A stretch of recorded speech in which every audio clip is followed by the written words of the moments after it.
Welcome to the Fold Mysteries, where we seek to discover everything that lies between the folds of reality. So you can see here that we have wonderful Abe here with us to help us co-host again this week. It's Yeah. always a pleasure to have you, Abe. So Well, thank you. thanks for letting me come back and just kind of work some things behind the scenes. I guess behind the scenes. Yeah. Yeah. No, it's been a pleasure. And you have been such a wonderful, wonderful help to me this week because, as everybody knows, I am in my last week of school, like the ultimate last week of school. And so it's very stressful. So Abe has been wonderful this week with helping me out with the show. So I appreciate you. Happy to do it. Happy to help. I can tell the show's gonna be a fun one because Abe's on a roll picking on me already. So that's okay. It's gonna be fun. If I don't pick on people, then I probably won't like you. So it's, That's true. That's that true. says a lot. If you weren't picking on me, I think you might be mad at me. And that goes the same with a lot of people I know. Is Yeah. that if I'm picking on you, it means I do like you. Right. Yeah, so with my friends and my family and team members and stuff like that, even tonight's guest. So Yeah.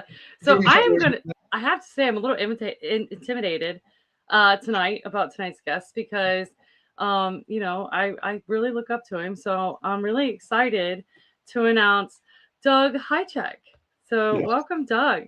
Yay! I'm here. Guess what I was doing? I was What? blowing my nose. Winter. Okay, we got a black screen. There he is. So I think Abe's on a 1902 delay on his internet. 1902 delay. Yeah, you're on a long delay. Abe, you need to upgrade.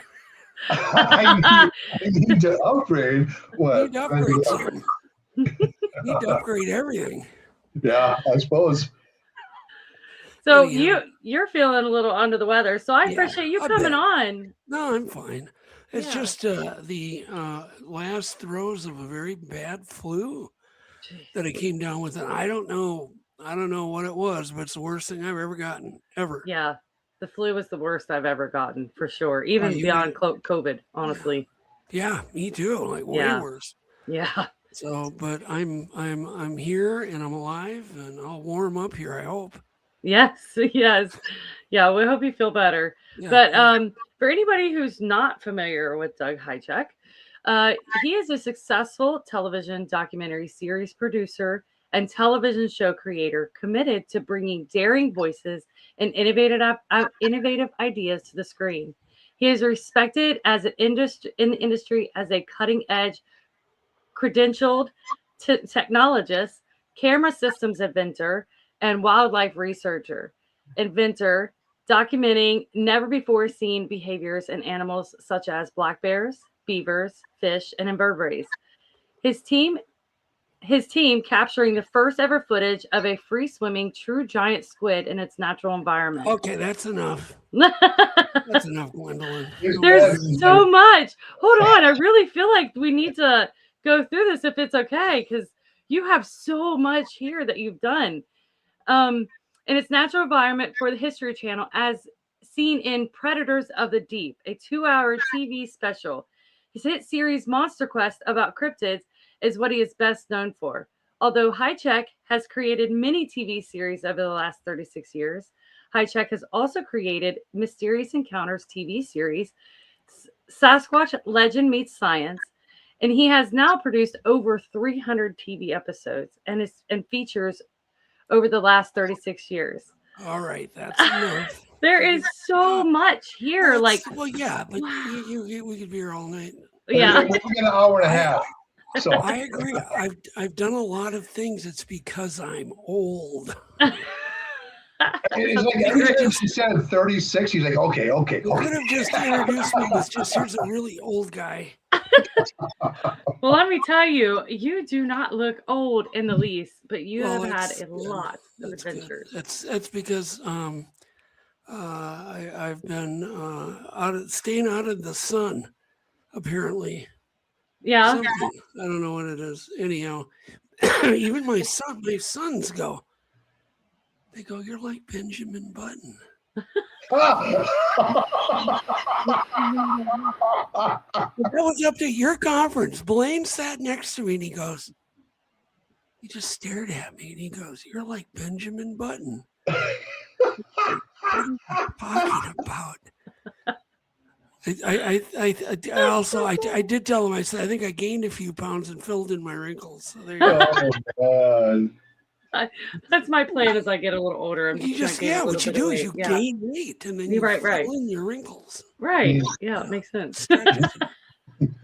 Anyhow, but no, I'm very happy to be here, and anywhere you want to go, I'm willing. So, I'm really intrigued about this giant squid. Like, what led you to go into researching that? Or was this more of kind of a mission that you always wanted to do, or is it something that was led into? Yeah, no, I was 8 years old in the library, and I read an article on big sucker marks on whales, and I'm like 8. And I remember then, I kept running into articles about the giant squid. And I used to tell my parents when I was like 10 that I was going to be the one to get the first photograph of it or video of it. And I got a lot of head nods. And then as I got older, when I finally ended up in a position to do it, to fund an expedition, I was in a meeting first at Aquaview, if you know who. Aquaview is an underwater camera company, and I was in a board meeting with them because they had to support me, and they were all rolling their eyes just like my parents did. They were all in this board meeting. I'm like explaining how I got to catch a really big squid and put a camera on it, and then we're going to release that. It's going to be like a Trojan squid, and they're all rolling their eyes. And then I had a meeting with History Channel about it. They were all rolling their eyes, and I thought, okay, you bastards, I'm gonna make this happen. And so I was, and so we did. And I don't know if it was just lucky or because of the karma that they were all rolling their eyes at me that the universe came down and helped us, because we've tried it again and we've even failed, and so have other teams to do what we did. And I think we just got lucky, kind of like. Roger and Bob Gimlin. Right. Yeah. They got lucky, and sometimes things seem easy. Right. Because they just did it. And that's not always the case. It's been how many years now? It's been another 16 was it? 60 some years, 69. I don't know. I can't do my math right now. Anyhow, it's been a long time. It's been many decades. 69 years, going on 69 years now. Yeah, wow. Sounds right. And nobody's duplicated what they've done. And it's been going on now 20, getting close to 20 years on the squid, and no one's duplicated what we did either. And so I could easily see another 30 years going by and people going, "Oh, Hajicek, they faked it. That's fake." Oh. It was all done in the aquarium. But it was cool because they did. It took like 8 years later, they confirmed, it was the first Architeuthis ever photographed alive. And so that was really cool. Wow. Because, obviously we all dream of doing that with Bigfoot, getting really clear close-up footage of a Bigfoot. I know that's what keeps Abe up at night. Right, Abe? Yeah. That and hard-boiled eggs. That's good. Oh, yeah, it's so sad. Or do you want me to talk about the eggs? No, you go ahead. Wait, what's this about eggs? So, as I was telling you, Gwendolyn, I mean, Doug and I, we live maybe 15, 20 minutes apart. And one day I went over to his house for a visit. And we were, in his garage, and we were looking at stuff and just talking. And we hear a pop. And we're just like, okay. We just kept on talking and thinking about it. So about pop, thinking about 5 things, pop. It was more like explode. Well, okay, yeah, you're right. There was, but it was an explosion in the kitchen, and it was just like, wow, what the heck? And we just kept talking until like the 5th time we heard it. Then he went to go in and see what's going on. So he went in and went inside. Unbeknownst to me, he had some hard-boiled eggs boiling in a pan. The The water like from 5 hours earlier. These eggs were just popping off and stuff like that. Yeah, they had been waterless for probably 2 hours. Oh no! and so that wasn't the problem. Was that we just kept talking. We were so into what we were talking about. We'd hear those explosions when we just keep talking. And then finally, after the last one really went blue, I thought, and I heard like other things like jumping around. I thought, oh, we better go in. So we go in. There's hard-boiled eggs exploded all over my kitchen. Oh my gosh! And they're like on the ceiling. They're everywhere. Oh my so God. I thought, oh man, if I don't clean this up and hide and do a cover up, Yvette will never let me cook again, ever. So I eventually Abe left, and then I spent the next 3 hours cleaning before she got home. And I got everything all tucked under the garbage cans, and I hit everything. I thought I got away with it. Well, then about a month later, she was making breakfast, and she looked up under the fan shroud or whatever you call it, the fan hood, and saw all this stuff just splattered up there. And she's like, "Doug, get in here!" And I'm like, "Oh no, busted!" So I got busted. So and he gives me a call. I'm like, I thought I cleaned it up, erasing all the traces and everything. Yeah. And we just it's been a good laugh and whatever. Great egg cover up. Failed. It eventually failed. So it doesn't pay to lie, folks. Oh, man. That's funny. Oh, that's funny. So I was thinking about, not to rewind, but I was thinking about the idea of new age film proof. How hard that's going to be now with AI. Yeah, it does pose a problem, although right now, today, I can tell the difference between AI and real footage very quickly. Yeah. One, you're going to find the audio janky or no audio.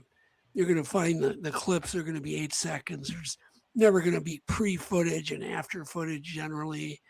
It's really hard to fake audio. And it's going to be the audio that's not going to sound natural and the story that's always going to stand out with fake AI footage long into the future. So I think we're still hopeful there and being able to tell. But the problem is the general public can't. The absolute general public who's looking on their phone, the little tiny, I call it fly crap TV screens. Yeah. They're going to have a hard time, and they are. And so I'm seeing a lot of people jump on the bandwagon going, oh, that's really cool. And I'm like, oh, God. And I always keep my mouth shut because it isn't going to do any good to just jump in there. All you're going to do is end up with, people mad at you. So what's going to be needed is clear close-up footage, moving footage that has audio. So if you do get a chance to film a Bigfoot, make sure you post everything. Yes. The beginning, the middle, the end, and you include all the audio. Don't put a bed of music in front of it. Yeah. And there's things you can do, like getting it to somebody like me. Yeah. Or some Cliff Brockman, somebody who has some type of professional background, and don't just post it up on Instagram. Try to get it to some expert. Even send it to Abe. Literally, anybody who's got some credibility. Don't just post it. Yeah. Get it to somebody like Abe first. Right. 100%. And then other decisions need to be made. But there's too many people just posting footage up on Instagram and putting a soundtrack on it. Not the way to go. It's certainly not nowadays. And is AI going to get better? Yeah, I've noticed it. Elson, it hit me like even the other day. I'm like, holy crap, AI is way better today than it was even 3 weeks ago. Like it just keeps getting better and better. I don't know where it's going. Yeah. It's kind of scary, but yeah. I still think real footage will be real footage, and you'll be Right. able to tell the difference. Look at a Nat Geo video or photos, and then look at something fake. You can tell, when you put them side by side. Right. Yeah, I agree. And that actually makes me feel better because my biggest concern is if we get some really good, compelling video and then everybody cries that it's AI and then it just falls to the wayside.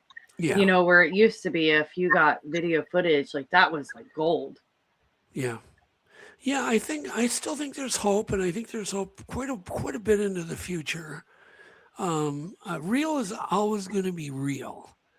I'll guarantee you, Gwendolyn, when you're watching a movie and you see a fake AI tiger that's made with CGI or it's animated, instantly it's animated. You can just tell. There's just so many.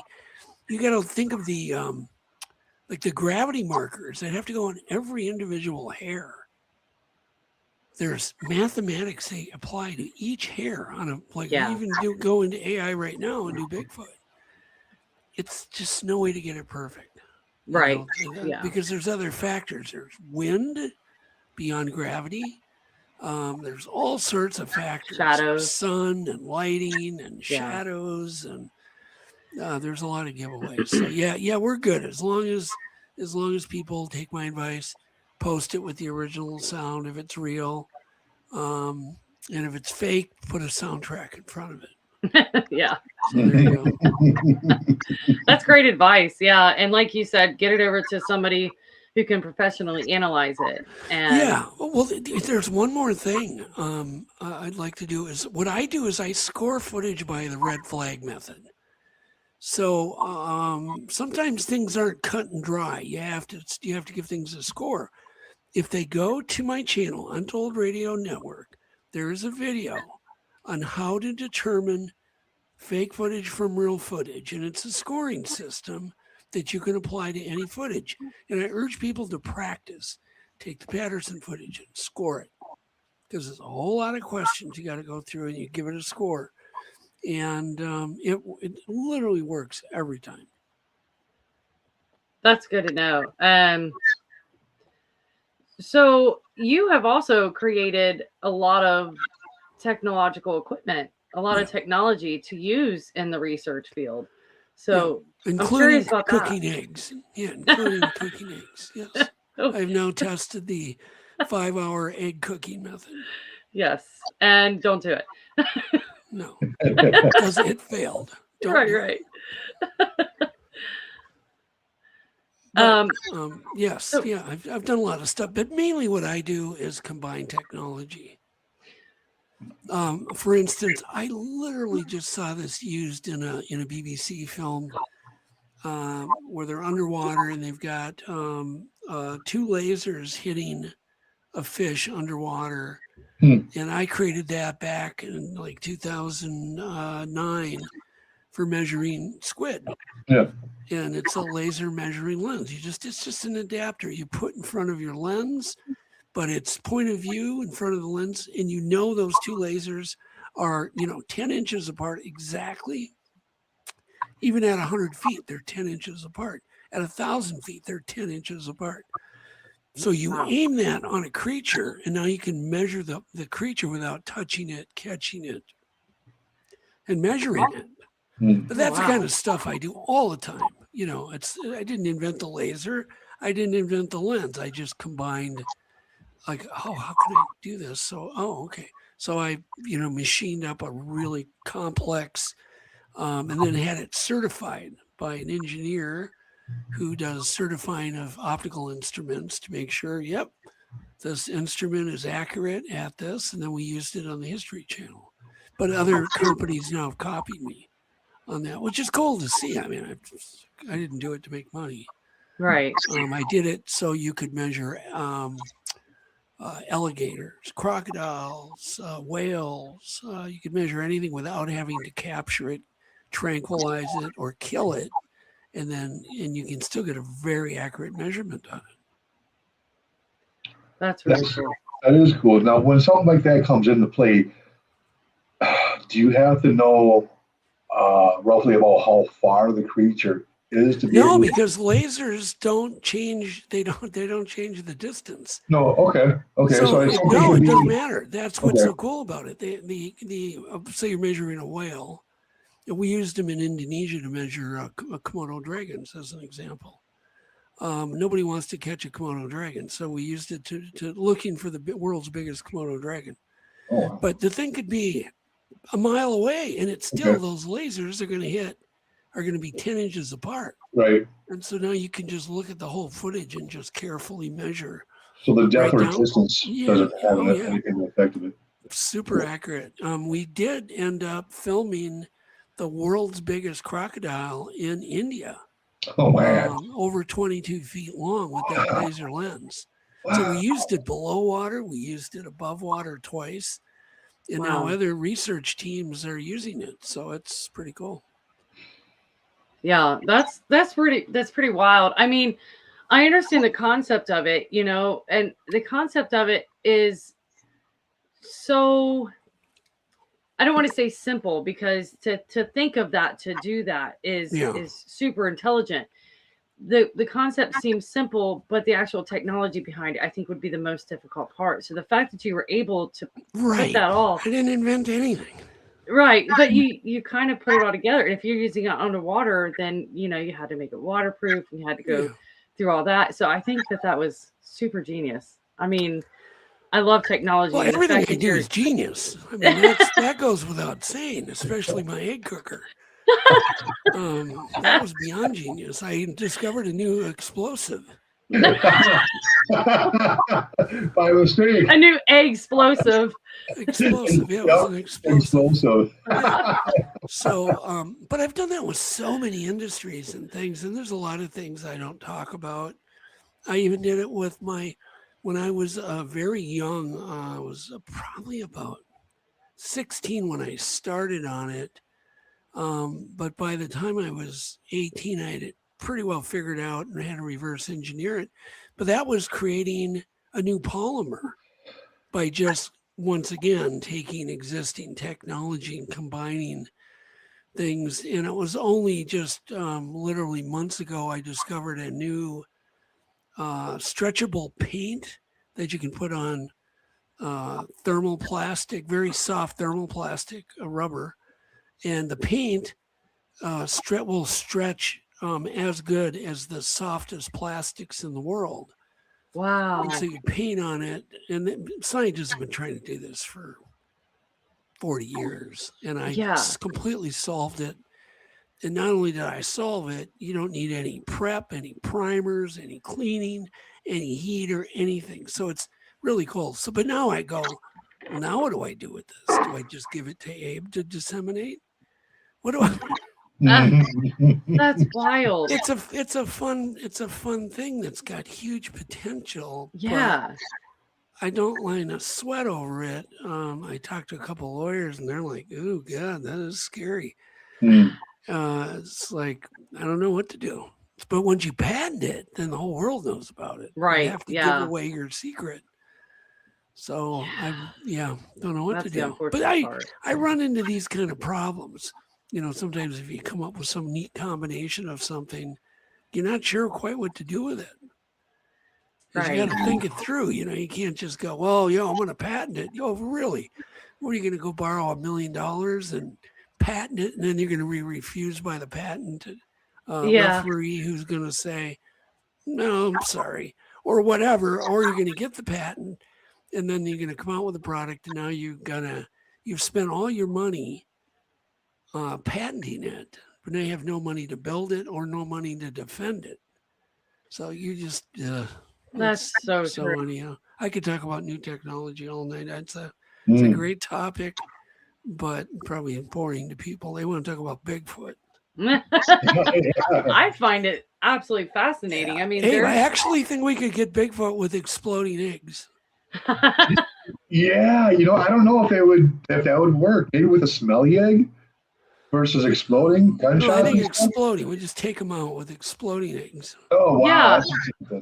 Yeah. I mean, it could work. I mean, draw him in with the smell of the eggs, and then as soon as he gets to grab them, it just explodes in his Yeah, they face. explode. Yeah. Yeah.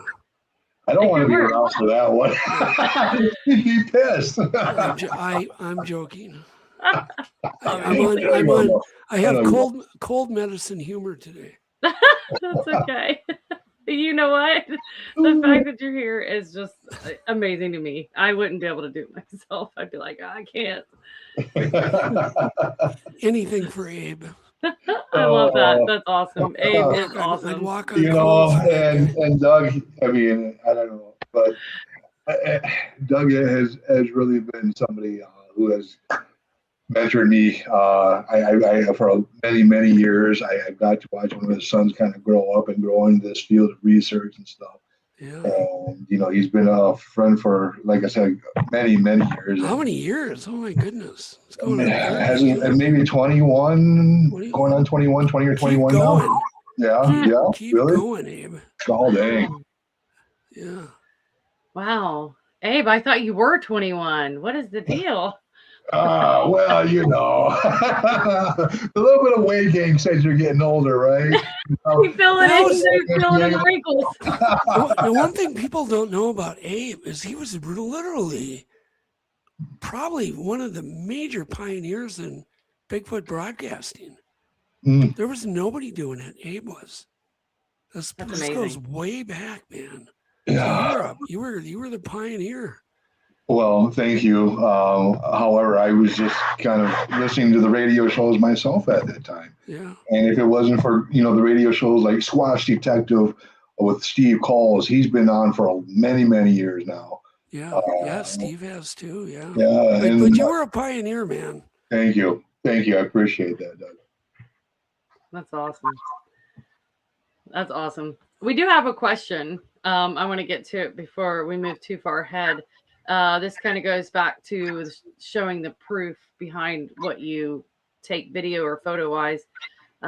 So Matt Langford asked, when you have two photos of a baby Bigfoot being toted under the arm of the mother / juvenile in separate locations, but it kind of looks weird. What do you think? Show it or keep it? Is this your footage, man? Whose footage is it? So he says that he did show the photos to Dr. Jeff Meldrum at the 2021 Texas conference. He wrote down his personal email for him. If I ever feel comfortable to please send them to him first. Yeah, if they're still photos and there's just one, so it's problematic because you can't really do much with a still photo. If there's sequential still photos, and they show the same thing and it's somewhat clear, I mean, I'd be really interested in seeing them, man. So yeah, he does say they are his. So if he can send those over to you, what's the best way? Just through Messenger, Facebook Messenger. Send me a friend Messenger request and I'll okay it, Matt. I'll look for your name. There you go, Matt. Cool. Yeah, just send it through Messenger. That because you can send big files. It's one thing I love about Messenger. Yeah. A little degraded, but it still sends well. Yeah. I love the fact I can send up to 100 megabyte files, and now email is like they keep shrinking how much you can send by email. Yeah, it used to be the other way around. Messenger used to be smaller, and then you'd send it over via email, but now it's kind of reversed. Yeah. So Matt, if you have video, I wouldn't send necessarily photos. We can get you a Dropbox file, and you can just send them by Dropbox or Google Drive. That would be the way to go. Yeah. I mean, you can send screenshots, but that's probably not going to be as good as just dropping the file. And I'd be happy to get back to you. And anything I analyze is always confidential. I don't go public with it. I don't share the footage. I'm going to tell you what I found, and only you. And that's the end of it. And you can do with that information what you want. Awesome. So now my next question is, because you've done a lot of research into wildlife, but what kind of led you into the Bigfoot field? It was kind of a slow suck, I call it, but I was I was traveling a lot, doing wildlife research, starting with, black bears was really my first professional gig, working with the North American Bear Center up in Ely, and putting cameras in bear dens and that kind of thing. But I was up in the Arctic, and I was fishing on the Windy River on Knowlton Lake, and I saw what I think was about a 6 foot to 7 foot long lake trout trying to catch my trophy lake trout that I was reeling in out of this gin clear water up on the Windy River. And I was like, oh my God, I looked at my guide and I go, did you see that? And he's like, yeah, we see those all the time. And I'm like, dude, that fish was like 6-7 feet long. And he goes, yeah. And I said, you see the way it swam? And he was like, yeah. He was, I remember him walking on the gun rail on the boat, balancing on this gun rail as he walked over these just terrible Arctic waters. And anyhow, so I get home and I can't get that whole thing out of my brain. So I get home and I find a fisheries guy who is willing to go to the Arctic again, this time to try to get footage of those big giant fish. Well, we go up there and we end up seeing footprints, big, huge footprints, because I had to go. I tell people this, I had to pee, and it was really windy and I didn't want to pee all over everybody in the boat. So I thought, well, let's just run to shore. So we did, and that's where these footprints came from. Wow. And so we were amazed because there was, towards the end, after we followed him a while, there was a footprint in front of a tree trunk and then one footprint right behind the tree trunk, meaning it stepped over the top of the tree. Wow. A 7-foot tree. Picture the trees up there, very spindly. They're old, but they're, they don't grow very big. Yeah. And there weren't many trees. There might have been, 5 trees per square mile up there. So there weren't many trees, but there was a little gathering of trees, and it just walked right over that tree. And then we could see when we went out beyond the trees, to an area of the tundra where you could see those footprints going off into the horizon in the moss. Wow. And so that got me hooked. I get back home and I can't get that out of my head. I get a hold of Matt Moneymaker, and he just starts educating me about everything. And I couldn't believe the fact he was going, these things are all over the U.S. They're all over Alaska. They're up in Northwest Territories where I was. He said, anywhere there's woods, water, and hills, at least 2 of those, it's a very geographic problem. And so the more I learned, the more I realized we need to get this information out to the general public, more science information. And we started pitching Legend Science. Of course, we got turned down by everybody on that. But eventually John Ford at Discovery goes, I'll take that. Let's do it. And then he calls me up the next day and he goes, by the way, I want that on 35 millimeter film. So we had to shoot it, and I had to hire some photographer from Disney to help me produce it. And so we ended up doing it in film, and I went broke doing it. I spent way more than I took in. Like it took me 14 years to get my money back out of that doc. Legend Science. Yeah, I got rich overnight. And literally that thing just got paid for about 6 years ago. Wow. And that was done in almost 20 years to get it paid for. Wow. So now I end up just kind of doing this professionally, because what is more important than an undiscovered species that's that big and that mysterious, that's just eluded man all of these years? Right. There's nothing better. And by the way, hi to Jeff Smith. Hey, Jeff. There's Jeff. Fascinating guy. Jeff's really amazing. So Matt wanted to know if you could eyeball it, because I'm sure that measurements aren't something you did at that point when you saw those prints. But what would you say those prints were? Yeah, Or size? they were 16 inch, Wow.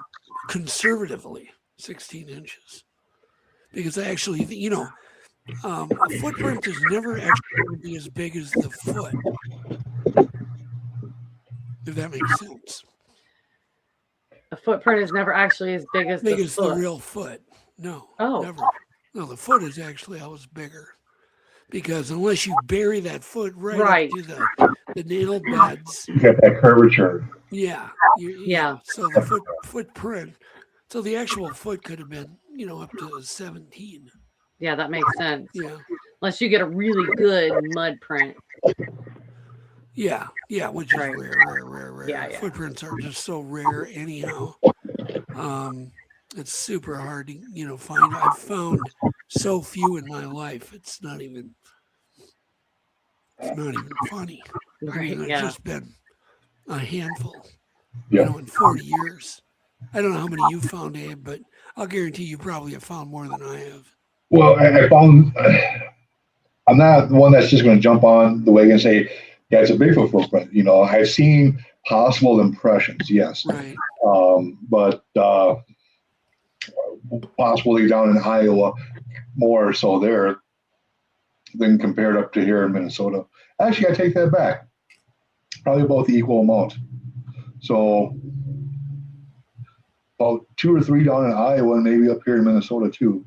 It's just because of the substrate. I think they're very self-conscious on that they are leaving prints and how where to walk so that don't happen.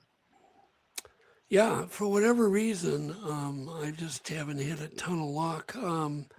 Probably I've found more current footprints than anywhere around the roads in the Gifford Pinshaw National Forest, because there's a lot of sand on the side of the roads that kind of skirt up the roads. And what's interesting, you find footprints that keep going up behind trees there, like they're hiding. They see a car coming, and they go up and they hide behind a tree. And so you'll see footprints like that. They're quite common. Yeah. In that area, but yeah, it's really tough. Yeah. Because you need sand, and you need wet sand. Right. And when we're in the field, I mean, we got to look for the impressions where something's like freshly trusted down, like bruised grass or vegetation or something like that as well, or possible imprints on the foliage or even the downfall of the leaf litter and stuff too. Yeah. Wow. It's true. So you're talking a lot like you're describing the intelligence behind these creatures. So with that intelligence and being considered, what are your thoughts on Bigfoot, what it could be, its capabilities, whether there's, a higher consciousness there, deductive thinking? Yeah. I mean, do you ever get into an argument with chat AI? Oh my God. It's bad. And if you want to get into a good argument with chat, tell it about your Bigfoot sighting. Because it'll go, well, but it's probably this, and this, and this. Well, no, you can go, well, gee, I was 4 feet away from it. No. Yeah, we're probably, but you can get into some really crazy things. So here's my best guess at what they are. They are hair covered humans. They're modern humans. I don't even think they're going to find that much, any more ancient DNA in us than they are in them than they are in us. I think we're dealing with a modern human that's just, in the last so many years has developed to be very woods wise, more suited for the outdoors. And it's just some kind of offshoot, but I just think modern human. Hairy humans. I know that sounds weird, but look at the humans on Earth that we have. How different we are. Look at Tom Cruise compared to Michael Jordan. Yeah. It's just there's no comparison. I think we're just dealing with some type of human being. It's either that or they're just off the chart paranormal. And then, if that's the direction you're going to go, well, God, anything goes at that point. Yeah. Right. I mean, they could be made out of moon rocks. I mean, what is that? Yeah. What's the sense of even talking about it? Right. All you can do at that point is experience it and document yeah. it. I think there's as much chance at anything. Yeah. They have as much chance of being made out of moon rocks as they are something else. We know nothing. I know nothing. We really don't. Abe, what do you know? Nothing. Well, we were talking about this 2 weeks ago, and as far as what they are, and I agree with you. Scientifically speaking, even us Homo sapiens were classified as a grade A. However, and when I was breaking this down compared to Homo genus versus the other great apes, the orangutans, the trogs, and everything like that, is that everything in that genus has a divergent big toe that goes way off to the side of the main foot. Everything that we're seeing when it comes down to a Bigfoot footprint is just something totally otherwise along the Homo genus. Now, is it Homo sapien? Is it somewhere between Homo sapien and Homo erectus? Homo floresiensis. Yeah, exactly. Meganthropus. I mean, what? But I would agree that it is on a homogeneous scale, absolutely. Yeah, it's some type of human. And as much as DNA as I've done, things keep coming back. That must be contaminated. So, I've got some really good samples. We've submitted some highly vetted blood samples. I'm waiting to get some results back, but still. Yeah. Okay. Wow. Yep. Still waiting. Good. That's a good thing, though. Yeah. It's a good thing. Yeah. I really can't do much with Legitimate Science too until I start getting some results back on some things, and I've got other labs too, and it's really hard. I'm going to tell you, all of the labs, they all went woker than woke after COVID for some reason. Wow. Like if you're not connected with a major research project, they don't want to touch anything. There's so many rules on biological materials now. There's rules. You can go to prison for sending a hair through the mail. There's just, it's getting really weird now. Wow. And I'm it's almost as if the labs don't want to discover anything because of all the rules that have been in place. So it's a little scary right now dealing with these labs because they have so many rules. They never used to. Yeah. I swear to God, it's after it all, just the timing seems weird, but right after the COVID pandemic, it's like they had nothing to do but let's write up another 300 rules. Yeah. On submitting samples to us. Yeah. I think it's also smart when you're sending in samples not to send everything you have in. Right. Oh yeah, for sure. Yeah. But I'm still hopeful. I'm not going to give up. So what we're planning on doing, like Legitimate Science too, we realize we have so much material on each category and topic that I've got enough to probably do an hour on each category that I was planning on doing like 10 minutes devoting to. Now I'm thinking, well, why not just go deep and do an hour because we have everything shot. Yeah. It's just the conclusions on a couple of things that aren't done yet. Wow. And I mean, there's no end to the amount of people, witnesses and stuff you can do. But as far as the science goes, we have a lot on each topic. That's amazing. So we've kind of decided, to just do an hour episode, which is going to be about 50 minutes per topic. So if we do hypnotism or we hypnotize witnesses, we'll devote the whole 50 minutes of it to that episode. So it'd be like episodes of Legitimate Science.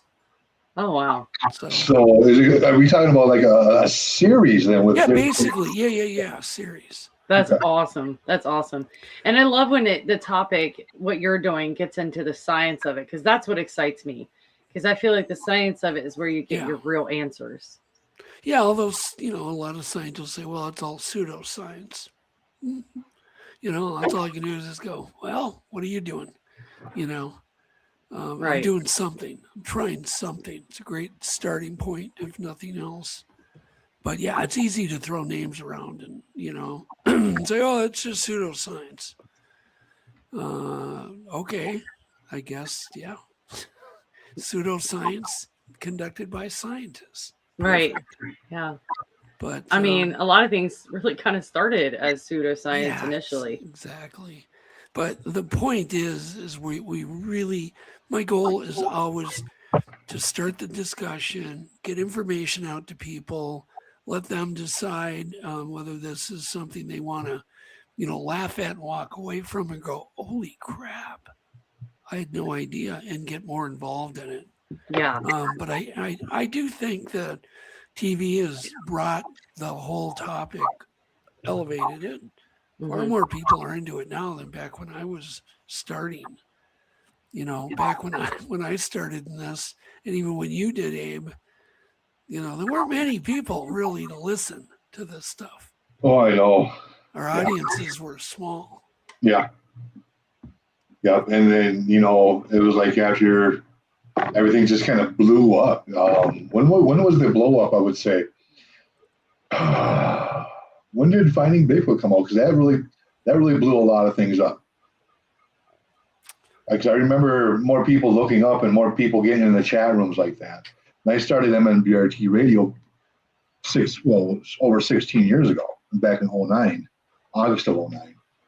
So, and like any other, when you start any other kind of show, it starts out small, but then you build your listening audience and stuff like that. But holy smokes, a lot of people already, because of what you do with the History Channel and Monster Quest, people were already lo and behold already searching for Bigfoot and stuff like that. And then with the radio show and the podcasts that were out there, it was like putting a fresh piece of meat into a piranha tank, and they just came in and people were sponges. They didn't know anything at that time, and they were just like just absorbing everything. Yeah. The audiences are growing and better. And everybody knows everything now. Tons of experts. Yeah. But, there's still a ton of ignorance, Tons and tons of ignorance out there that needs to be corrected. But it's better. It's much better than it used to be. Yeah. And a lot of unwarranted ego as well, I think. Yeah. That's one of the things I always like to try to point out there for me personally, is that I don't know everything. I'm always, I'm open. That's not what you told me, Abe. That's between me. Come on now, Doug. You told me things too. Should we just put it out there now? Yeah, that's Oh my gosh! But no, I remain with my cup half full. Whatever you want to put it in. I remain teachable. Keep it open. Oh, absolutely. But there are just that's the best way to be. If everybody just opens their mind up, we don't know what we're dealing with. Right. We really don't. But when people say, what's your best guess? If I was a betting guy and had a buck to put on, some kind of bet, I would say they're going to come out as they're just going to finally go, they're human. Yeah. They're just a slight offshoot of human, modern human. Yeah, I think that is a great description of what they could possibly be. That's probably my favorite that I've heard yet, honestly, because it makes so much sense. Because the fact that they are so intelligent enough to stay hidden like they do, the fact that there are still a lot of animal-like aspects to them, as well as that deductive thought process. I mean, it makes sense. So yeah, I like that. Yeah, I see somebody had asked about, the late Dr. Jeff Meldrum, who will replace him. I don't think anybody can. It'll be a long time. It might be several generations before Jeff is even close to being replaced. Yeah. The best thing we can do now is to get his last book finished and published, Legend Meets Science 2 book. And hopefully that will spark some future person who's now in elementary school. Right. Dr. Jeff, yeah. Yeah. Yeah, totally agree. Or maybe even somebody who's in high school is like, oh, what's going on here? So they can go through the college training and stuff like that too. Yeah. You know, I think that's where it's going to hit, unless somebody is already in college and was like, hold on, let me change my whole career. Yeah. And, you know, both Abe and I knew Jeff really, really well. And Jeff was like a brother to me. And to get hit with him just disappearing out of my life like that suddenly was really, really hard. Yeah. And I feel to this day lost without Jeff. Still unreal. Unreal. Yeah.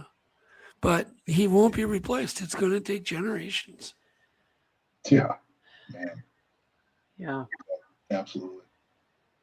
Yeah, he was quite the mind and quite the person for this community and to his friends and family. I mean, he just had this huge community that just adored him. So, well, what's nice, of course, is he left behind at least his work. Yes.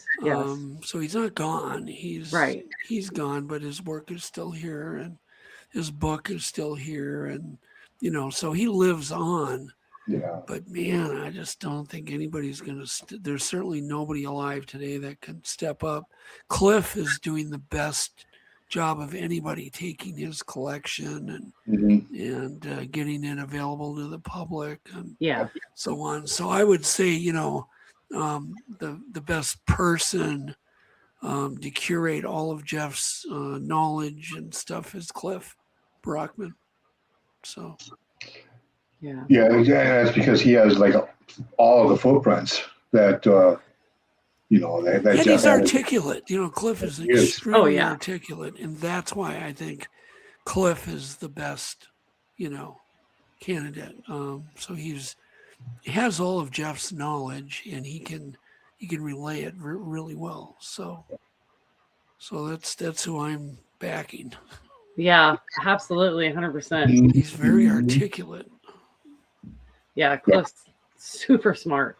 Unlike either myself or Abe, I'll raise my hand to that.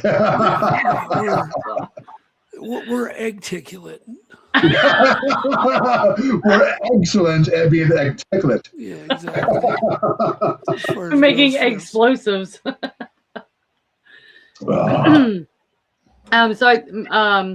Someone asked, they assume his work is displayed at the North American Bigfoot Center? Yes. Yep. That is correct. In Boring, Oregon. Yeah. Yes. That's Cliff's museum, right? Yes. It is, yes. Yep. Yeah, I mean, just the fact that Cliff started that. I mean, think of the guts that took. The guts and the knowledge and, you know, to do what Cliff did. You know, people have no idea. I've been a part of starting museums, and they're quite difficult. They take a huge amount of money. There's a huge amount of financial risk. And Cliff pulled it off, and he did. And so he needs to be supported. Absolutely. 100%. I'm super bummed because he actually invited me to come over and visit his museum when I was down in Oregon. But my schedule was so tight because we were doing the conference. We were doing meeting with different investigators to investigate overnight.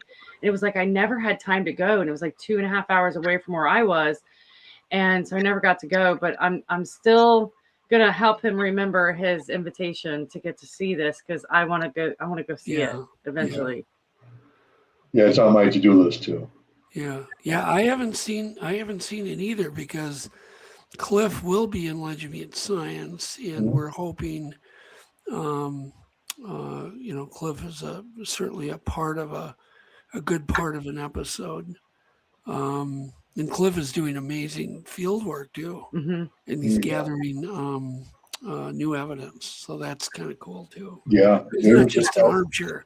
He's not just an armchair researcher. He gets out there. Yeah. 100%. 100%. Sorry, we was talking about Cliff and Jeff Meldrum. It kind of drew a blank to me for a second. Hey, do you got anything? Yeah, so I My mean, with dog's over here everything that's panting and we distracting me. yeah, no, absolutely. I mean, with LMS too, you know, are they giving you any kind of a time frame when? Because I know you really can't rush science. You can't rush any of it. No, well, I did. I got one for January 1st, and No. that came and went. And then I got one for February, and that came and went. Okay. And now we're pushing into March. Yeah. So is it because they're going through it very thoroughly, or are things popping up that they want to have a second? I don't really know. You know, you hear different things. Sure. Like, you know, my assistant quit, or my, you know. Okay. It's a whole litany of reasons, and a litany of things I, you know, can't say are what's really causing the delay, or is it even worse than they're saying? I know it's tough. Right. You know, I know it's tough. All I can do is just be very patient, and that's what I've been, overly patient. Yeah. You know, I try not to bug people to the point where they hate me. Yeah. You know, that's kind of a fine line. You know what I mean? You know, if somebody has your print order and you call them every 10 minutes, they're going to get kind of mad at you, and they're probably not going to want your business anymore. So I do worry about pushing a little too hard. Right. Totally makes sense. It's a fine line though, because you also have your own deadline you'd like to hit for of course the results. You know, my deadline was a long time ago. One of the really cool samples I just got here last year was a new hair sample from the Snowgrove Lake Cabin. That was stuck in the doors, and the door hinges from doors that they had ripped off. You were telling me about that. Yeah, we went up there because I hadn't been there in 8 years. For anybody that's seen the Sasquatch attack episode 1 and 2, but I hadn't been up there in years, and I thought, yeah, nothing's probably going to happen up there. I hadn't heard anything, and so we went up there, and sure enough, man, night one, you know, we hear footprints running up the boardwalk, and then onto the, you know, jumping onto the porch, and then I hear the bucket get kicked. There's like an orange bucket we use for fish guts, and that gets kicked. And then there were other things, and then one of them went under the cabin and started banging on the floor, and then up to the roof joists in the back, and took their hand going boom, boom, boom, boom, boom, boom, boom down the roof joists, which is 12, 13 feet in the air, you know. At first we thought maybe it had a stick, and then Adam's like, that wouldn't need a stick, but it was a big male. But where it got weird is we went up, then we decided to go the next year. We went up again, and we drove all day, like 12-hour drive to get up to the float plane base. So we stayed overnight at the float plane base, get up the morning to go pay our bill to get flown out and dropped off up at Snell. And the lady goes, where are we taking you guys? And we go, well, Snowgrove. And she's like, oh, crap. Did you hear what happened up there? And we're like, no. It's like, oh, that place got destroyed. We're like, what? Because you got to remember, it's 500 miles on any side from nowhere. You get dropped off in the wilderness. Wow. And Adam right away, he's smart. He goes, do you have any photos or video? She goes, yeah, I got a video. So she shows us the video, and it shows the pilots walking into the cabin, and they go, welcome to Snellgrove, and then the F word. And I went, whoa, okay. And I'm seeing broken glass everywhere, all the cupboards and shelves ripped down again. Just a mess. Like, it's a mess. Like, the center island's ripped, the oven doors ripped off, just weird damage. And so we got to fly out there, right? So we're like, and we didn't even know if they had fixed it yet. And she's like, no, yeah, they fixed everything. Everything should be clean and fixed. And I don't think anybody had gone in there yet. But I'm like, oh crap, they learned how to break glass. Okay, that's not good. So we go down to, though, here's where it gets weird. We go down to the dock where the pilot's waiting to take us. And he's got our luggage loaded, and he goes, where are we taking you? Where am I taking you guys? And we go, Snellgrove. And he goes, oh, crap. And we're like, well, yeah, we heard about all the damage and stuff. And he goes, no, that's not what I'm talking about. And we're like, what? He goes, did you see what happened there? And Adam's like, do you have a picture? And he's like, yeah. And he shows us this picture. Did I send those to you, Abe? You sent me the picture of the glass. Okay, well, how about the tree? No. The giant tree on the roof. Yeah. So they got everything done. They'd stayed there 3 days. They got everything fixed, and they had to come back to put doorknobs on the doors. And they went back, and a big giant tree had been now pushed over and on top of the cabin, blocking the whole front. Something didn't want anybody going there, right? Right. Because it didn't even wreck the cabin. It was pushed just with such precision that it stopped a half inch short of the roof. This tree that's probably like 28 inches in diameter. It's a big tree. Wow. And it's pushed over, but it just stopped short of destroying the cabin, which is kind of odd in itself. So he shows us that, and he goes, that took us another God know how many days to get rid of that tree, without wrecking the cabin. And so we went up there, then we had a chilling trip again. And I filmed, both times.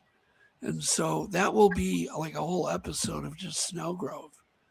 That's interesting. Yeah, it's a crazy place. Oh, wow. But they recorded even pine cones being thrown at them for like 10 minutes straight. Wow. Stuff like that. And then we witnessed a lot of weirdness up there. But that's interesting. Snellgrove is still active, yeah. Yeah, it makes you wonder, how long was that cabin there prior to your guys' original arrival? I was there the first year it was built, back in the 90s. Okay. It started out, I was at a sports show, and I was talking to another outfitter because I was in the business of doing outdoor adventures, filming them, doing wildlife studies.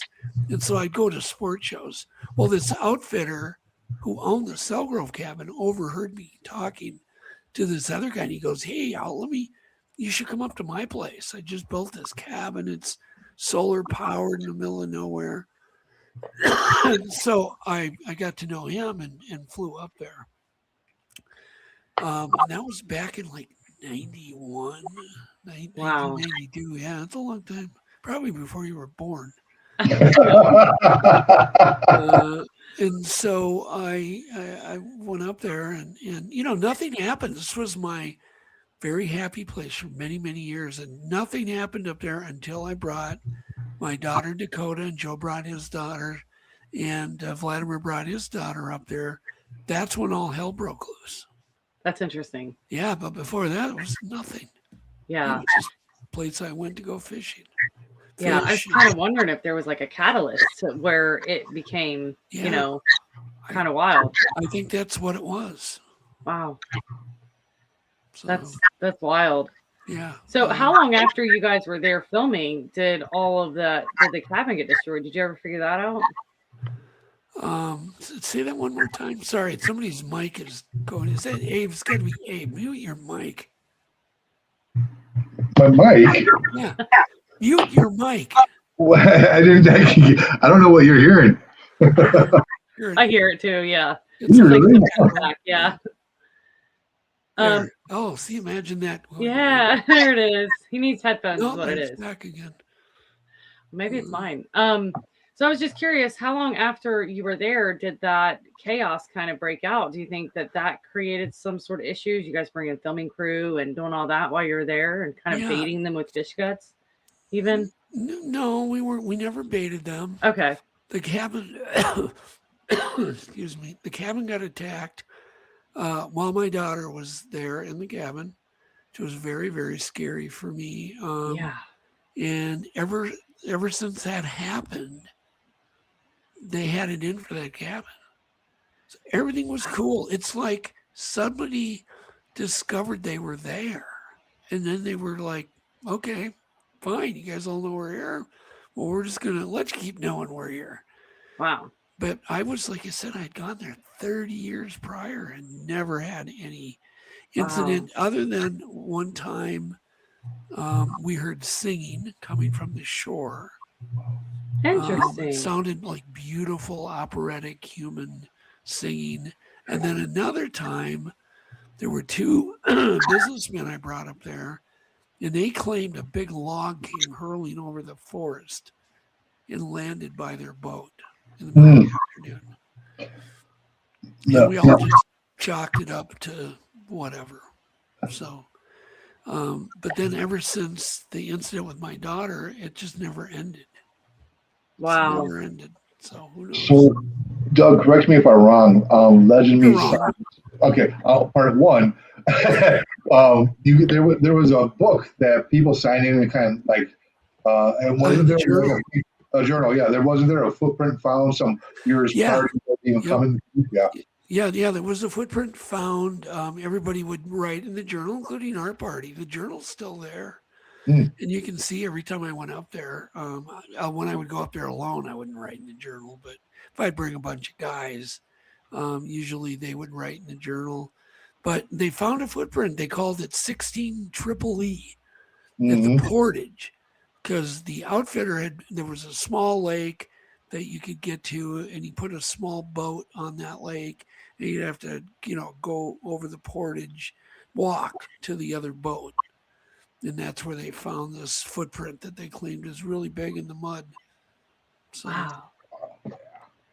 Yeah, and Doug's the only reason, because you just say, I gotta get you up there, Abe. Gotta get you up there. So it's just a matter of time. He's the only reason why I got a passport is to get up there. That's awesome.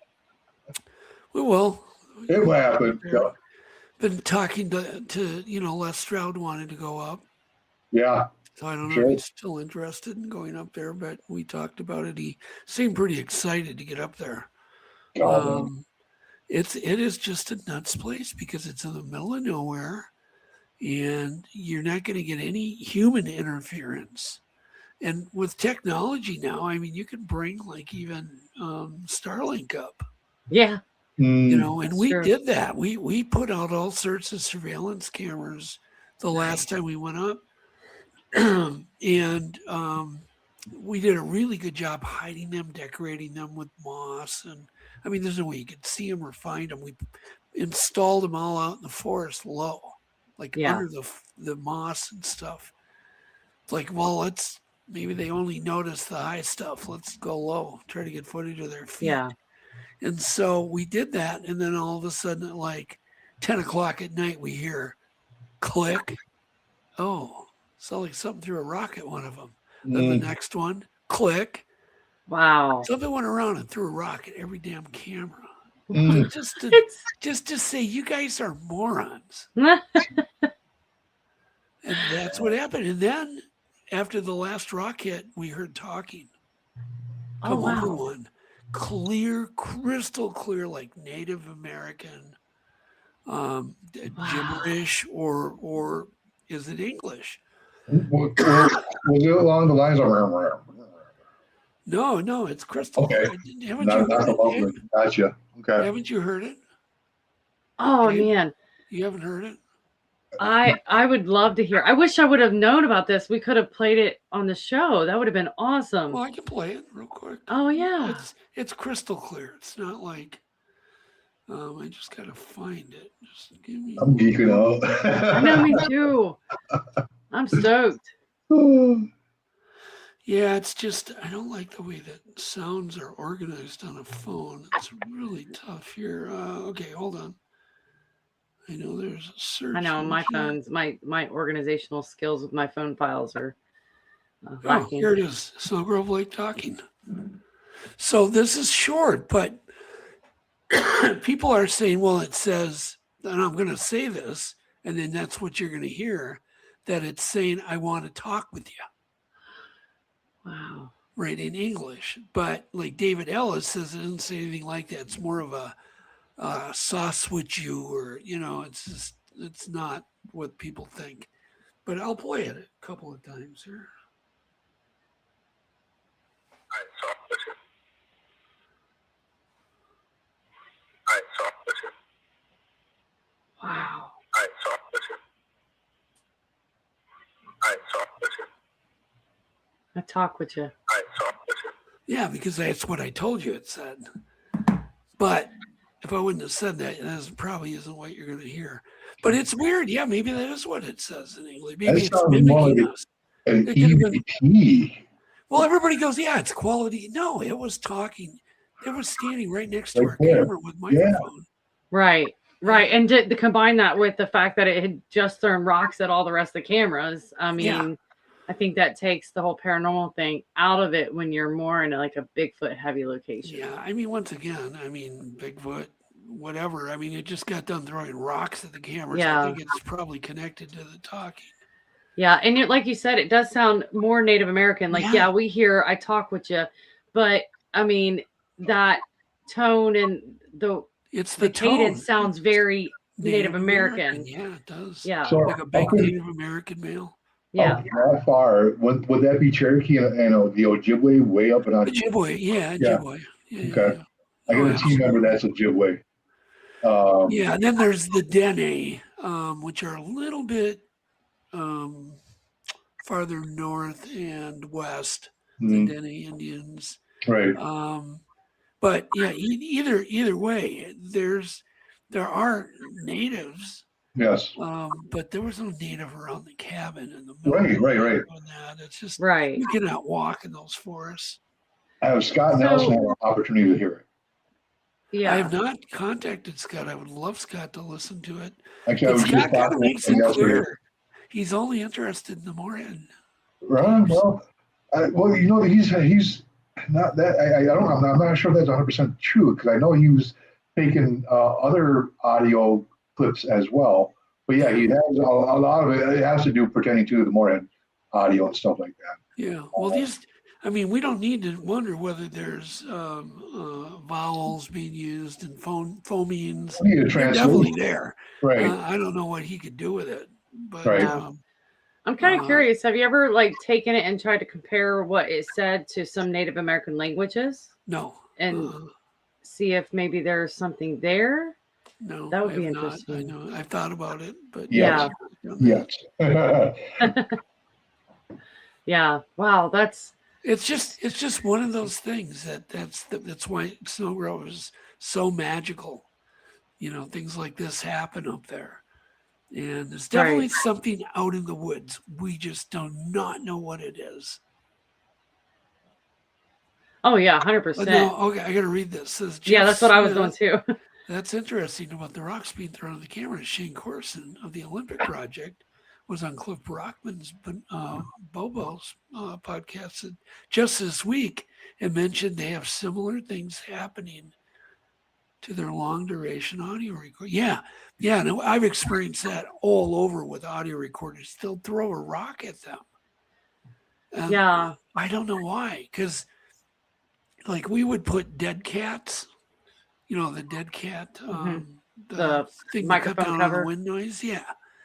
And I always thought, well, maybe they're thinking it's a mouse and they're throwing a rock to see if it moves. So I used to think that, and then we've had rocks hit without dead cat covers. It's kind of a non-confrontational way to see what something is. They throw a rock at it. Or it's just to say you guys are morons. Yeah. I mean, I think they have I really do think they have an amazing. Nobody ever talks about this about Bigfoot's sense of humor. Right. I think they have an amazing sense of humor. Yeah, I could see that. Let's scare the Definitely crap see out of that. this guy. Let's watch this. It's the only way I can explain many things is their sense of humor. Yeah. And Native Americans alone are known for their sense of humor. I had the wonderful opportunity to spend about 10 days with a man and his son who spoke no English. They only spoke their native, Ojibwe language. And I had to spend 10 days with these guys.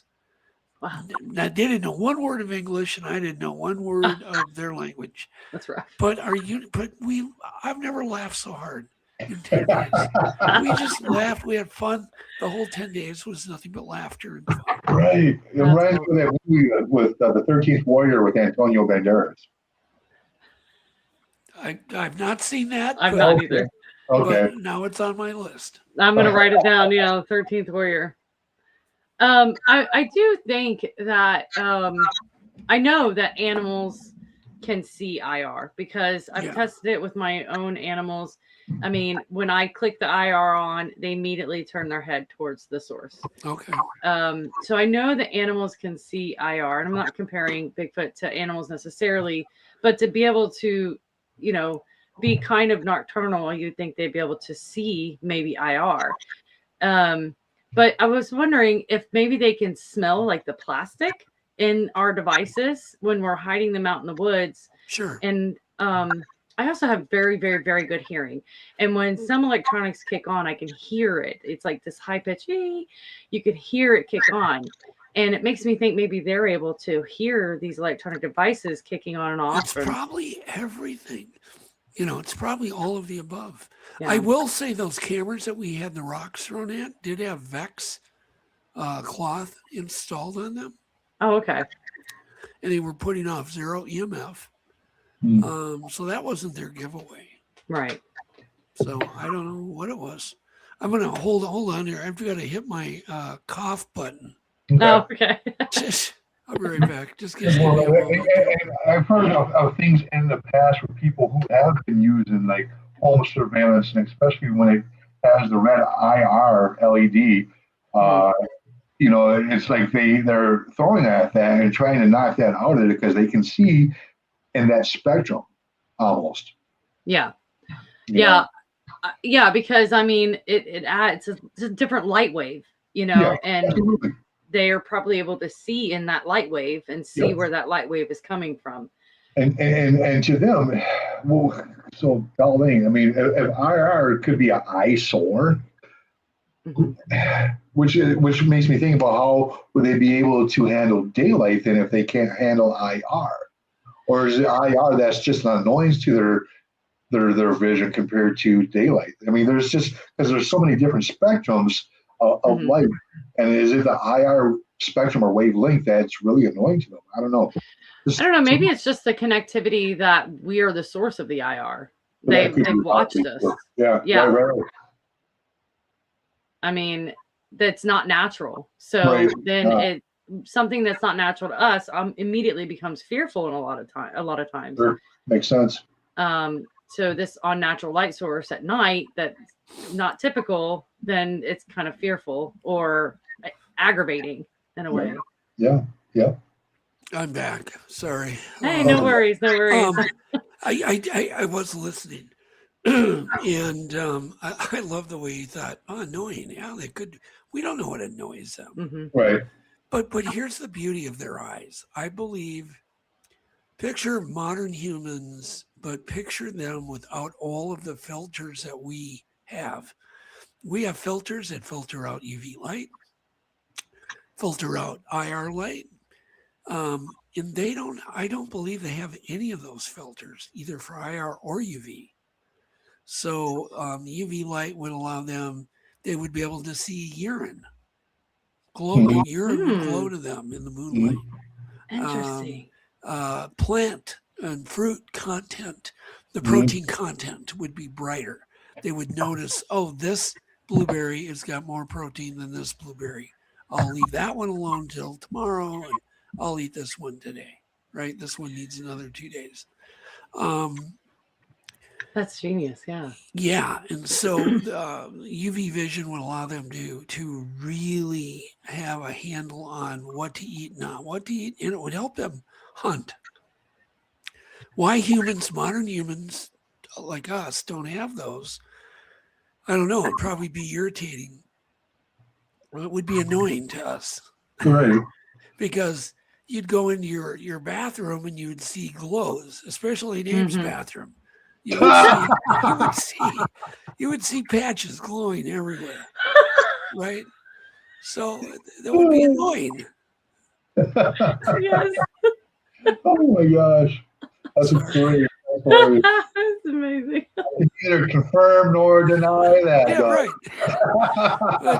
But That's so interesting. But having a filter where they could see an IR spectrum also would help them greatly. Yeah, it would. Yeah. It would just help in all sorts of things.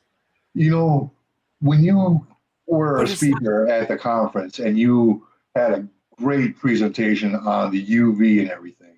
Yeah. A lot of great feedback on that, man. I just wanted to let you know if I haven't shared that with you yet. Well, here's the thing. It isn't that this is more of an advanced eye. We have a more of an advanced eye that with these filters, their eye is more primitive. So it isn't like, well, why would Bigfoot have a more of an advanced eye than us? No, they have a more primitive eye than us. We have a more advanced eye with all of these filters. Now, how many years did it take for us to have those filters? Right. Evolution, that I don't know. I don't think as long as people think. Maybe 20,000 years. Yeah, I was going to say, do you have any indication on our ancestral humans and vision? No, and that's something they don't know a lot about. Right. Yeah. I think we're going to get more and more answers on that. We're starting to get now more feedback on how our ancestors walked. Oh, gee, isn't it interesting? The first one I read recently basically shows an early ancestor walking exactly like Patty does. Even with the 1 foot in front of the other. Oh my God. Ding, ding, ding, ding, ding, ding, ding. You go, that makes total sense. Because it's like, I already knew that. I already knew that's what you were going to find as a guesswork. And so they're finding out that early ancestors walked with the same hip rotation and the same gait to get them up hills and mid-tarsal breaks. And it's like everything we've known about Bigfoot for 30 years. That's amazing. They're just discovering now about early man. I'm like, oh, okay. So will we get information on the eye at some point soon? I think so. Yeah. Yeah. And I think they're going to find out early man had no filters. In the IR spectrum and the UV spectrum. Well, what's really cool is they're now discovering more and more animals that see in the UV spectrum. I suspect black bears because I've seen too many weird things they can do. Like they'll eat a certain plant in the spring and they'll eat a ton of it, but they'll ignore one that looks just the same to me and take a walk, 20 yards to go eat this plant. Well, what's wrong with that one? Well, it's the protein content that they're seeing. They don't want to waste, they don't want to waste chewing and digesting plant material with lower protein content. Right. And so, but yet it's not beneficial yet that, bears can see in the IR spectrum, but I guarantee they can. And they're discovering more and more rodents that glow in the dark. Well, why would an animal, you can almost assume if an animal glows its fur under UV light, that they can see in the UV spectrum. You can almost assume it, right? Flying squirrels glow in UV light. And I suspected that. That was a theory I had back in the 90s, in the late 90s. And the reason it was because I was in the forest and I was testing out a new technology for Animal Planet, which was called IR. They had never seen it, had never been on their network. They needed to approve it. And I was out getting footage with an IR camera to show them. They were going to fly in and look at it. And I started having flying squirrels land on me. And then I kept talking to, Joe. Yeah. Yeah. So I've just kept Joe was with me, and I kept talking to Joe. And the more I talked to Joe, the more squirrels landed on me. Eventually, I had 30 squirrels on me. And Wow. This is in the dark, right? I can see them with my camera, but I can't see them with my eyes. I can feel them crawling around all over on me. And so, and the minute I was quiet, didn't take me long to figure out I got quiet to go talking, they'd all take off. Then I'd start talking to my buddy again, and they'd all keep landing on me. And I thought, okay, what's the deal here? And I thought, there's got to be some symbiotic thing going on here. Like, I figured they were looking for wood ticks back then, that they were on me, on a hominid, me, out in the woods. Think about this, looking for wood ticks. And I didn't even know that was their favorite food until I did research on it and found out their favorite food, once again, ding, ding, ding, is wood ticks. Now, So do wood ticks give off a UV? Are they able? Is there any kind of a UV trace? Sure, of course. Yeah? Okay, well, sure. And of course, flying squirrels can see in UV and they glow under UV light. Yep. Okay, so and I thought, why are they landing on me? And then it literally hit me. There must be another animal that they're doing this to eat their favorite food. And I thought about Bigfoot. I said, I'll bet you flying squirrels are like the remora eel in the woods, and they eat all the wood ticks off Bigfoots. They have a symbiotic relationship. And, that sounds crazy, but you heard it here first. That makes so much sense. Almost explains the comfort of flying on you. Oh, I'm sorry. Go ahead. I was just saying that almost explains them being comfortable to land on you. Yes. Exactly. I was like, there's a reason for this. Right. This did not happen. But how many guys are just standing in the dark? Yeah. The reason I was, How was that? but the reason I was is because I had this invisible IR camera. I could look and keep everything dark. Wow. And it was still in the dark, but then I was talking. And I was just thinking, this didn't happen overnight, man. And to this day, I think flying squirrels do the cleanup. I'm so sorry. With their fur at night, because you know how bad the wood ticks are in like Minnesota, right? Oh gosh! If you were covered in, you'd be covered with these things. But these little flying squirrels would land all over them and just clean them up. Do the cleanup work, and it makes total sense. It really does. You see that all the time out in the wild. These symbiotic relationships where one survives off the other, and then that one relies on that one. I had discovered that muskrats. It was me and Dr. Lynn Rogers were the first people in the world to discover that muskrats were living with beavers in the lodge, and they were doing all of the bedding. The muskrats did all the bedding, and the beavers only dealt with the roof and the sides. And the muskrats kept the bedding clean, but the muskrats did something else. They groomed the beavers, getting all of the parasites out of their fur, including wood ticks. So the beavers they come into them, and they're way bigger than muskrats. They come into the den, and we would film them grooming, giving them complete grooming, eating all of these parasitic bugs out of the beaver's fur. Wow. And by the way, it took me 3 years to get a camera working every winter to get that camera in there. Oh, yeah. It wasn't easy. Just don't think, because you don't realize that a beaver lodge is like 3 foot thick of sticks and mud. And no matter what you try to use to cut, it just dulls the blade right away. Oh, man, it was wow. I even had Matt Moneymaker, I swear to God, he'll attest. I had Matt chiseling on that beaver lodge one winter for hours too. And I brought him up there and made Matt chisel on it for a long time. We didn't get burned. But anyhow, that's the kind of discoveries that I keep connecting the dots on. When you witness muskrats for the first time in human history living with beavers and cleaning their fur. Like, wow, I'm not even supposed to see this stuff. Right. And then to experience the next level of flying squirrels looking for wood ticks all over me. And I thought, God, could you imagine how fast 20 flying squirrels can clean up a Bigfoot, before they go down for the night? Wow. So, that's amazing. Yeah, it is. It's fun stuff to think about. Obviously, this is just brain diarrhea, but that's my favorite. My favorite. yeah, it's it's diarrhea because we don't know, but it does make a lot of sense, right? 100%. Yeah. For sure.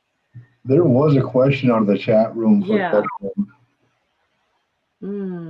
Oh, I think here it is. When is Doug gonna keel over and die? No, it actually came from Matt. He was curious about if you go to many Bigfoot conferences. Is that what you're talking about, Abe?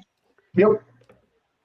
Yeah, I do. I'm around. I'll announce where I'm going to be this probably in May. I'll wait till May and then I'll announce where I'm going to be. Nice. I don't want to give the assassins too much lead on me. Right. So do you post it on like your Facebook then so they can just follow your Facebook? I'll post it and talk about it on my show and so on. And perfect. But yeah. So, and you can always, if anybody's interested, you can always PM me. I'm always willing to talk to people. Yes. As long as they're not an assassin. Right. Jeff also wanted to mention that when you were talking about the rocks being thrown at the cameras, he said Shane Corson of the Olympic Project was on Cliff Berkman and Bobo's podcast. Oh wait, I think we talked about this. So well, we did briefly, but I'll have to talk. I'll have to get with Jeff and find out more about that, or get with Cliff. That's absolutely. But see, it's amazing because you're seeing the same behavior 2,000 miles from where I was, but it's the same behavior. Right. It's that consistency that points to a living, breathing creature. Oh, 100%. I like how you said that too. The consistency says there's more going on than coincidence. Yeah, sure. when you have something, I mean, I've done things in upstate New York, and then I'll go way out west and do the same thing, repeat it, and it'll work. And I'm like, okay, if that's not a living animal, and one of them was checking coyotes, a certain coyote call that I had that elicited chest beating from Bigfoots. It made them want to beat their chest. Wow. And if you haven't heard a Bigfoot beat their chest, it's really amazing. I have. Have you? I think I have, yes. I was in Iowa and I heard it sounded much like a gorilla, but not like a gorilla. It was just a really. It goes right through you. Wow. What part of Iowa were you in? I was down in Keosauqua, Van Buren County. Northeast. Southeast. Yeah, in the eastern part. People don't realize Iowa's quite wooded and quite mountainous and quite, it's got a lot of bluffs, a lot of limestone, a lot of caves in that eastern part of Iowa. People don't know that. They think of Iowa and they go, oh, yeah, cornfields and flat. And it's not. Right, Abe? Back me up here, buddy. Oh, you're right. You left me hanging. There's a lot of there's a history of sightings down in Iowa, and I was on. I mean, that's where I found a couple of possible impressions and stuff like that too. But when you say Iowa, you're meaning eastern. Yeah, eastern Iowa, absolutely, not western. But you got to add the eastern in there, Abe. Yeah, southeastern Iowa. That's where I was at. Probably maybe 15 miles, within 20 miles of the Missouri border. Yeah. Very interesting. Cool. So I've never been to Iowa, so I guess eastern and western Iowa is kind of like two different worlds, I assume. Yeah. Yeah. I've done more eastern Iowa. I mean, in my research, I couldn't tell you a whole lot about the western, but I should say just southeastern, basically, along the Des Moines. The Des Moines River. Interesting.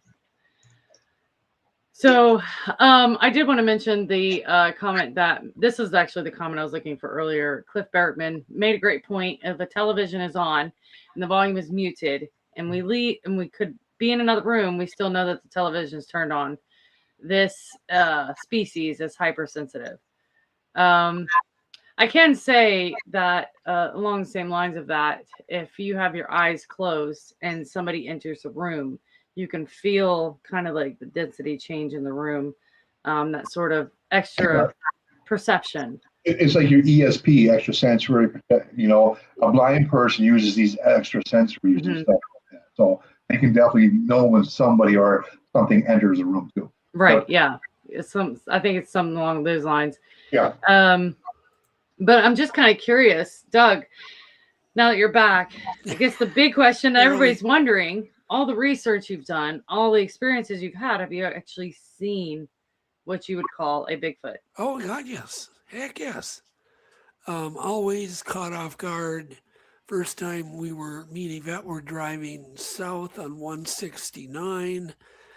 And on the right side, we think what we see is a moose battling with its like antlers on a small bush or something.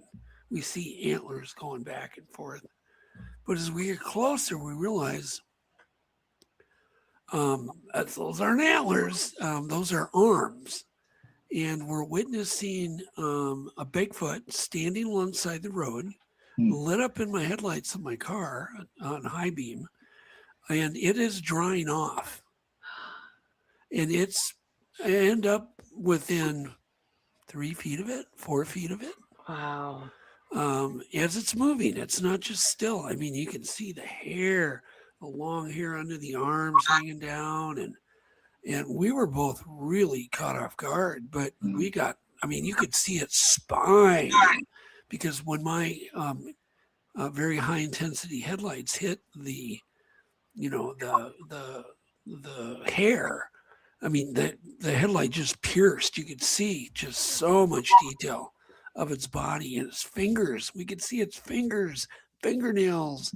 It was crazy in the size. Oh my Biggest God. animal I've ever seen in my life. Wow. I mean, it's just massive. But then as I drove forward in shock, and there's no shoulder there. I mean, it was at the side of the road, but not on the shoulder.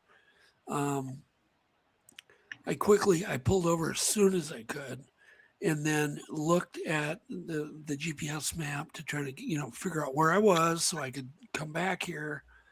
And then realized that this thing had come down and followed a stream to where a stream had emptied into the Lake Mille Lacs, which is a very huge lake. And it was a hot summer night. And I thought, oh, okay, so a hot, humid night. It goes for a swim. It's now drying off in the breeze out in the open before it goes back into the forest. Wow. Would you want to go back into a humid, wet forest while you're Right. wet? No. So it was drying off, and it was windy that night, but it was very humid, very, summer, one of those summer nights. Right. And it was unmistakable, although it had its back to us. Wow. But the details that we saw were amazing. The Yvette described it as like seeing Snuffleupagus, because the fur had a wave to it. It was very wavy fur, and it was beautiful. It was clean, obviously freshly bathed, and it was drying off in the wind. Then another time you're going to love this one, Abe, because I don't know if this happened before we were filming Legend Meets Science. You know where my condominium is? Yes. Yeah, in Lino there. Yep. Well, we were coming back towards Lino along Rondell Lake. Would you know about all the sightings? Yeah, and I want to get a hold of what do you think's walking along the road? Yep. Right before the I remember you sunset. saying that. It was a Bigfoot walking alongside the road. Once again, with its damn back to us. But it was walking over the top of trees. It was just plowing them over. And it was heading into that Rondell Lake area, which is a whole chain of entrophicated old ancient lakes that nobody lives on. They're just swampy, big old swamps, basically, because they're old ancient lakes that have filled in. And most of them are private property or it's protected land. And I think they go in there because There's nobody in there, and it's just full of game and food and shelter, and nobody's in there camping, hunting, nothing. And it's private Wow. property. And so we saw one heading into that area. And it's weird because my best friend actually went with Abe to the spot where he Yeah. had a broad daytime sighting over there too. Well, I had another experience, Abe, over there Oh, man. recently. It was last fall. Do you want to hear it? Yeah. So there was a motorcycle for sale really cheap. It was all like didn't run or rusty, but it was one I had when I was a kid. So I thought, well, it'd be a kind of a fun winter project. I'll go over. And as I got his address, I'm driving over there and I'm realizing, gee, this is really close to Round Owl Lake again. Right. Like Wow. it's right across near Crossways Lake. Okay. Which is the next centrifugated lake that's all wilderness. So I go up there and I go up his long driveway. It's like a quarter mile over long, beautiful forest. Go in there and I pull up to his house and he's pulling in behind me. And we get out, we shake hands, talk, and they go take me to the bike. Yvette was with. So we go, me and him. I drive back there with my Jeep. And I get out and I'm talking to the guy and he shows me the bike in the barn with the open barn doors that are like ripped off. And all of a sudden we hear a big crunching and cracking of a tree.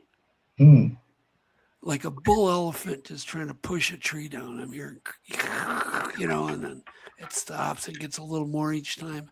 And I look at the guy and I go, do you have Bigfoots on your property? And he goes, I think I do. And then all of a sudden the tree comes down.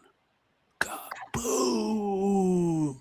And I go, how often does this happen? He goes, only when I walk out to the barn. Doug, why don't you call me? And I'm like, and I'm not out there. I wasn't there. I wasn't even there 2 minutes and all this is going on. And I go, how long have you lived there? And the guy's like, 31 years. And I'm like, can I put cameras up and can I do research on your property? And he goes, yeah, that'd be great. And he starts asking me, like, would that explain my heavy cast iron barbecue grill and flying through the air and landed in the yard yesterday? I'm like, yeah. He's like, would that explain the reassembled deer skeleton in my driveway the other day? Yeah. Would that explain the big giant feces I found in my yard when I was mowing the other day? I go, yeah. He just kept going like that. And I kept going, yeah. And I go, you realize there's been so many sightings within like a mile of here. I said, come over and talk to me, Yvette. We had a sighting too here, about at least, a mile and a half from where I was standing.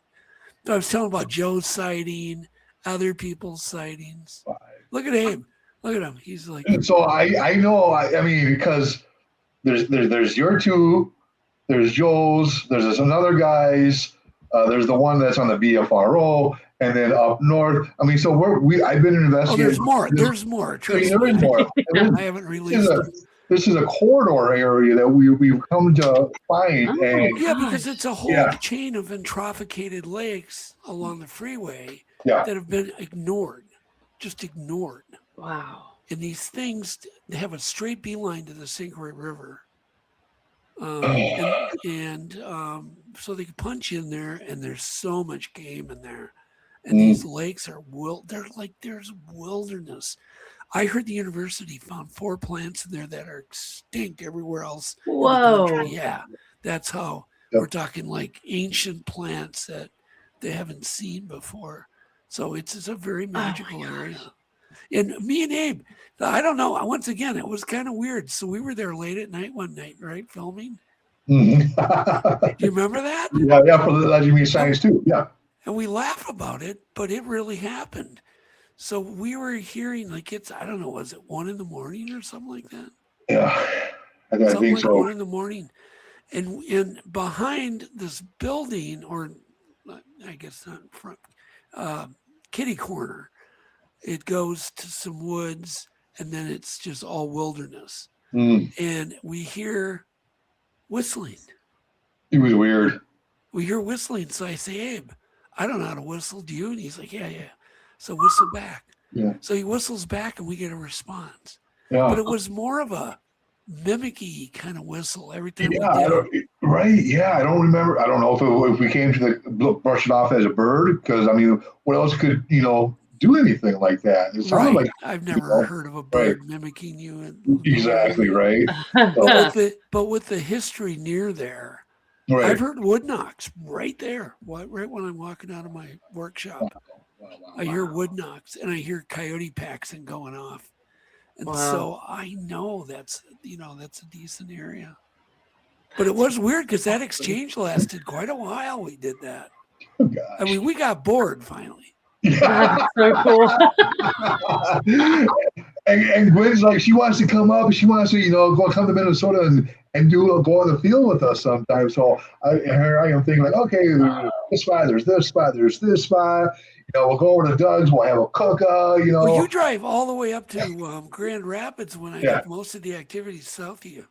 Well, that's the thing. There's this corridor, and if you give me a call, like, hey, Abe, I met this guy. He's got stuff on his property. I want to introduce you. We could definitely get boots on the ground and a crazy researcher me out there, and just. Yeah. And he even the guy even goes, he goes, do you want to buy this place from me? And I'm like, well, we should talk. Yeah. That's like amazing. At least a research gold mine. Right. Well, it is because it's ignored. Right. Yeah. It was interesting. One day I was driving up to Abe's area, and I was driving up there, up to Forest Lake, and I saw a truck. I don't know what group it was, but it said Bigfoot Research, and they were out in the street measuring across. They were measuring the distance across the street, and I know damn well somebody reported a road crossing there. Mm-hmm. Right. Yeah. They were there measuring. That's why they were measuring the road. Yep. And it was right, once again, it was right where a stream went under the road. Yeah. Imagine that. Huh. And I was talking to a pastor who I'd met, and his dad is a pastor, and he goes, yeah, my dad had a sighting up there. So I interviewed his dad, and his dad told me, yeah, walked right in front of his car on his way up to Carl Savory. Wow. That's interesting. Yeah. And that's where Blaine used to do all his research.